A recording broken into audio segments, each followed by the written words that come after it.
Good morning students. अभी तक जो हमने टॉपिक किए हैं वो हमने इशू ऑफ शेयर्स कर लिया है, रिडम्पशन ऑफ प्रेफरेंस शेयर्स किया है, उसके बाद हमने वैल्यूएशन ऑफ गुडविल कर ली है और उसके बाद हमारा नेक्स्ट टॉपिक है valuation of shares. Capital of the company is divided into number of equal parts. Each part is called as share. Each share has it fixed value and we show the share in the company's balance sheet at its face value. So it is very necessary to calculate the value of company share on a particular rate, and this process is known as valuation of shares. Valuation of share means find out that price which you used for purchase and sale or transfer or tax assessment of share. It provides correct information and states about the position of share capital to the shareholders and various other parties. It should be noted that according to section 2 subsection 84 of Indian Company Act, share means a share in the share capital of company and it includes stock. तो valuation of shares करना क्यों ज़रूरी हो जाता है? क्योंकि जो balance sheet है उसमें हम जो शेयर दिखाते हैं वो उसकी फेस वैल्यू पे दिखाते हैं। तो इसलिए अगर हमने सेल करनी है, परचेज करनी है, टैक्स असेसमेंट लगानी है या ट्रांसफ़र करना है तो उसके लिए हमें शेयर को वैल्यूएट करना पड़ता है। शेयर को वैल्यूएशन जो है वो निम्नलिखित पर्पस के लिए किया जाता है, या इसकी जो नीड है वो निम्नलिखित है। ऑन द टाइम ऑफ और on amalgamation in the nature of purchase. जब दो कंपनियां जो एक जैसा बिजनेस कर रही होती हैं वो लिक्विडेट हो जाती है और नई कंपनी बनाती है तो इस प्रोसेस को हम क्या बोलते हैं? अमलगमेशन बोलते हैं। तो जो इसमें परचेज कंसिडरेशन होती है वो शेयर्स के रूप में दी जाती है और उसके लिए वैल्यूएशन करना क्या हो जाता है? ज़रूरी हो जाता है। उसके बाद हम ऑन द एक अमलगमेशन हमारी एक्सटर्नल अमलगमेशन होती है और एक इंटरनल। तो दूसरे केस में वैल्यूएशन ऑफ शेयर कब होता है? On the internal reconstruction of company. जब कंपनी जो है सेक्शन 319 के तहत जो है रिकंस्ट्रक्टेड होती है तो उस समय भी जो हमें अपने शेयर होल्डर हैं उनको उनका अकाउंट सेटल करने के लिए हमें शेयर की वैल्यूएशन करना ज़रूरी होता है। ऑन कन्वर्जन ऑफ शेयर्स, जब एक शेयर की एक क्लास को दूसरी क्लास में कन्वर्ट करना होता है तब भी हमें जो है वैल्यूएशन करनी पड़ती है। शेयर्स ऑफ प्राइवेट कंपनी, जो शेयर प्राइवेट कंपनी के शेयर्स हैं क्योंकि वो कोट नहीं किए जाते हैं स्टॉक एक्सचेंज में, इसलिए उनको खरीदते समय हमें इन शेयर्स को वैल्यू करना पड़ता है। For taking loan on shares security, when loans are raised on shares of a company then shares has to be valued. उसके बाद for the determination of gift tax, when share are received as a gift it may be necessary to place value on the share for the purpose of finding out the value of gift which is payable by the receiver. और nationalisation of company, जब government जो है compensate करना चाहती है जिस company का उसने नेशनलाइज किया है तो उस समय वैल्यूएशन करना क्या हो जाता है? ज़रूरी हो जाता है। तो वैल्यूएशन करने के कुछ ज़रूरतें हैं, कुछ पर्पस है, उन इन पॉइंट्स में हम क्या है इस शेयर्स को क्या करते हैं? वैल्यू करते हैं। हमारे पास शेयर को वैल्यू करने के 3 मेथड है। एक है नेट एसेट मेथड, दूसरा है यील्ड मेथड, तीसरा है एवरेज मेथड। यील्ड मेथड में हमारे पास 2 मेथड है, एक है डिविडेंड यील्ड मेथड और दूसरा है अर्निंग कैपेसिटी मेथड। सबसे पहले हम करेंगे नेट एसेट मेथड। ठीक है, नेट एसेट मेथड्स को हम जो है वो ब्रेकअप वैल्यू मेथड भी बोलते हैं, इंटरेस्टिंग वैल्यू मेथड भी बोलते हैं, एसेट वैल्यूएशन मेथड भी बोलते हैं, एसेट बैकिंग मेथड भी बोलते हैं। ये मेथड जो है जब कंपनी लिक्विडेट होती है उस अवस्था में ये शेयर की वैल्यू को फाइंड आउट करने में हमें मदद करता है।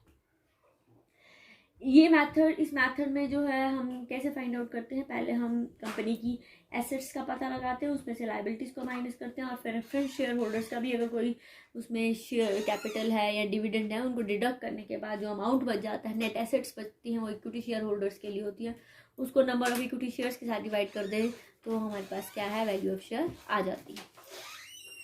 कैसे करेंगे? Asset at market value if any is any, otherwise at book value. अगर मार्केट वैल्यू है तो दे देंगे, अगर नहीं है तो बुक वैल्यू पर कर देंगे। एसेट्स हमने दोनों लेनी है, करंट एसेट्स भी लेनी है और नॉन करंट एसेट्स भी लेनी है। इसमें से आउटसाइड लाइबिलिटी, जितनी भी हमारी आउटसाइड लाइबिलिटी है, चाहे लॉन्ग टर्म है चाहे शॉर्ट टर्म है, उसको लेना है, उसमें को डिडक्ट करना है।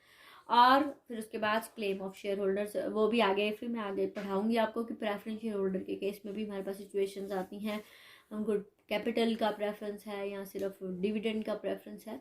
लेकिन प्रेफरेंस शेयर होल्डर का जो माइनस करने के बाद जो अमाउंट बचता है वो किसके लिए होता है? That is the asset which is available for equity share holders. तो उसको किससे डिवाइड करते हैं, that is number of equity share से। तो वो क्या प्राप्त होती है, वैल्यू ऑफ शेयर प्राप्त होती है। उसके बाद जब हमने नेट एसेट मेथड याद करना है तो उसके लिए कुछ पॉइंट कंसीडर करने हैं, जिसमें हमारे पास पहला है फिक्स्ड एसेट्स या टेंजिबल एसेट। फिक्स्ड एसेट्स में टेंजिबल एसेट, टेंजिबल एसेट की जो रियलाइजेबल वैल्यू है वो लेनी है, लेकिन अगर रियलाइजेबल वैल्यू नहीं लेनी है तो बुक वैल्यू भी जो ले रहे हैं हम उसमें डेप्रिसिएशन जो है वो डिडक्ट करके ही लेनी है। जो अनरिकॉर्डेड एसेट्स हैं उनको भी इसमें इंक्लूड करना है। फिर आती है हमारे पास इंटेंजिबल। इंटेंजिबल में हमारे पास goodwill, patents, trademark, computer software और कॉपीराइट से सारे इंक्लूड किए जाएंगे, ठीक है, चाहे वो बैलेंस शीट में है चाहे वो बैलेंस शीट में नहीं है। इसी तरह से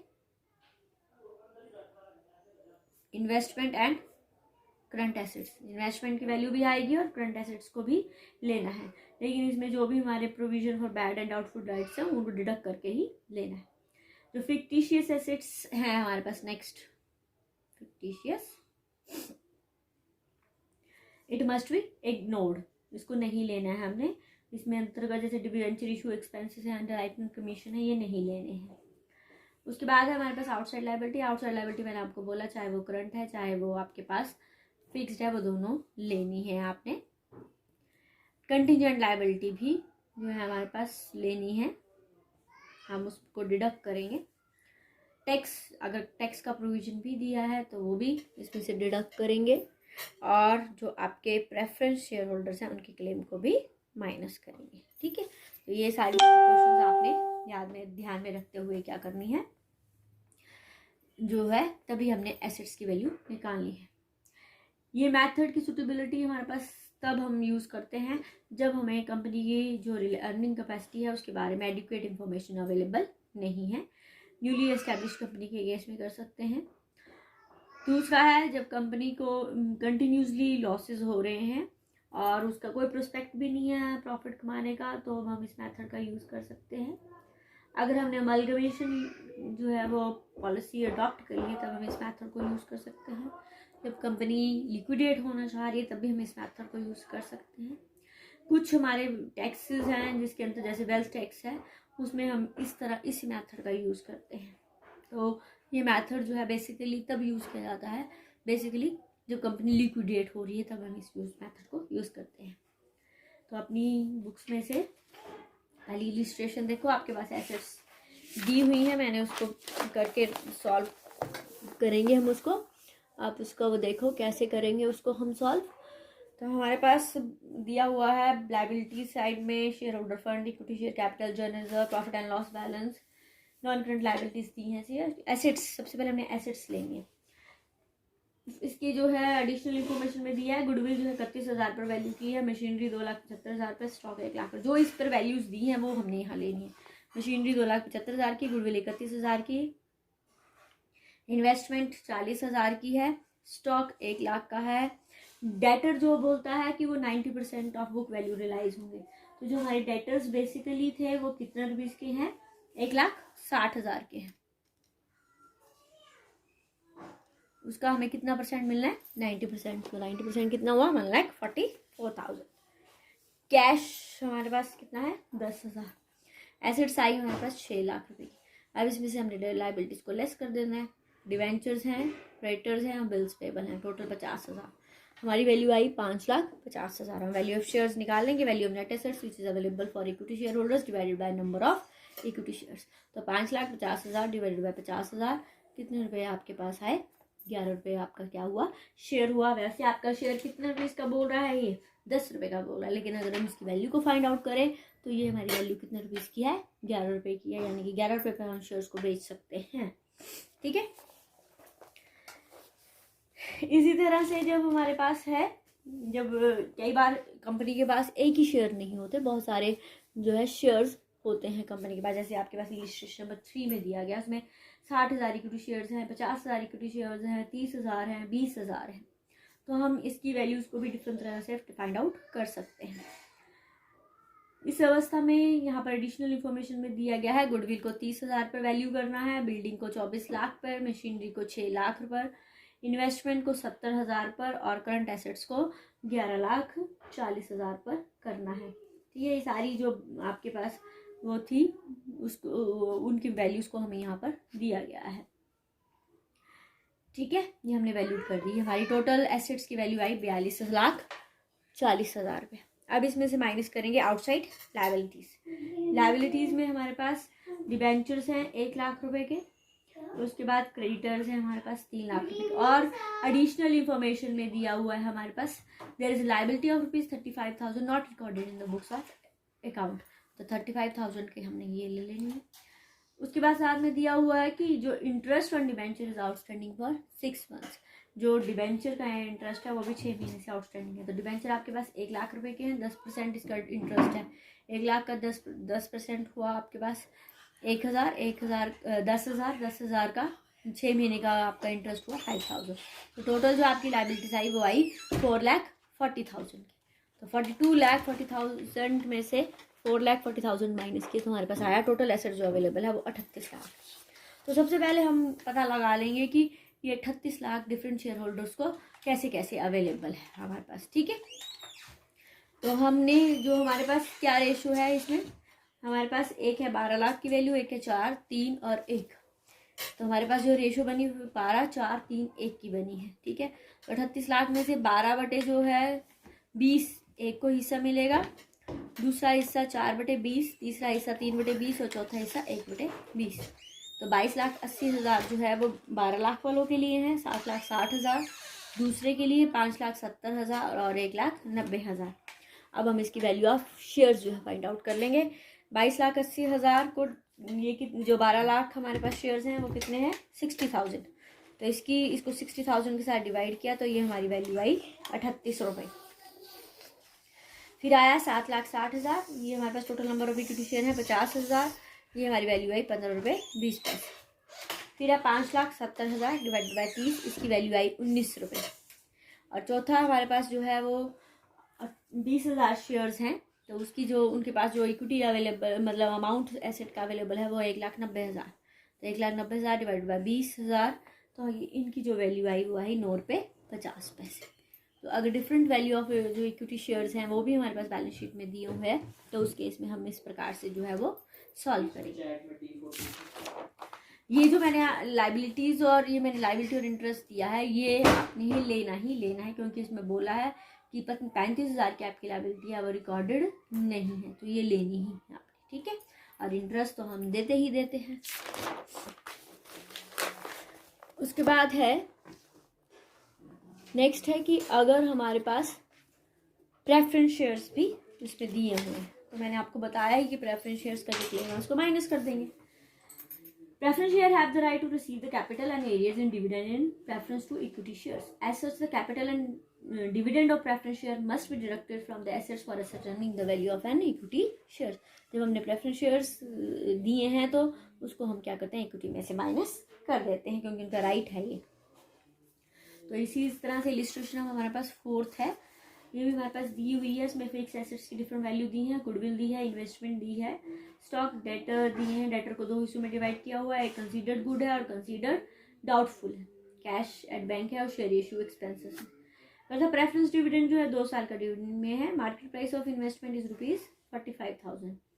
जो आउट ऑफ डाउटफुल डेट्स है उसमें 80% रिकवरेबल है, बाकी क्या है हमारे पास बैड डेट्स है। उसके लिए उसके बाद हमारे पास बोलता है कि इसकी 2 हमारी कंटिजेंट लाइबिलिटी है, एक है on account liability on partly paid share ₹12,000 और दूसरी है on account of bill of exchange discounted which is expected to materialise ₹10,000। तो हमारी एसेट्स की वैल्यू दी हुई है, मैंने आपको बोला है जो भी एसेट लेनी है वो अगर मार्केट वैल्यू दी है तो ठीक है, नहीं लेकिन डेप्रिसिएशन माइनस करके लेनी है। तो 3,50,000 माइनस 60,000 2,90,000। गुडविल बोलता है 50,000 की है, इन्वेस्टमेंट 45,000 की बोली हुई है उसने, स्टॉक 1,80,000 का है। गुड डेटर्स तो सारे आएंगे और जो बाकी जो डाउटफुल डेट्स हैं उसका 80% आपको रिकवरेबल होगा, तो टोटल आएगा 96। और जो कैश एट बैंक है वो हमारे पास है 40,000। और ये शेयर इशू एक्सपेंसेस ये कौन से होते हैं हमारे पास, फिक्टिशियस एसेट्स होती हैं जिनको हम रिकॉर्ड नहीं करते हैं, तो फिक्टिशियस एसेट हमारे पास नहीं आएगी। इनको टोटल किया तो ये आया मेरे पास टोटल एसेट 7,01,000। इसमें से मैंने क्या माइनस करनी है, आउटसाइड लाइबिलिटीज़ माइनस करनी है।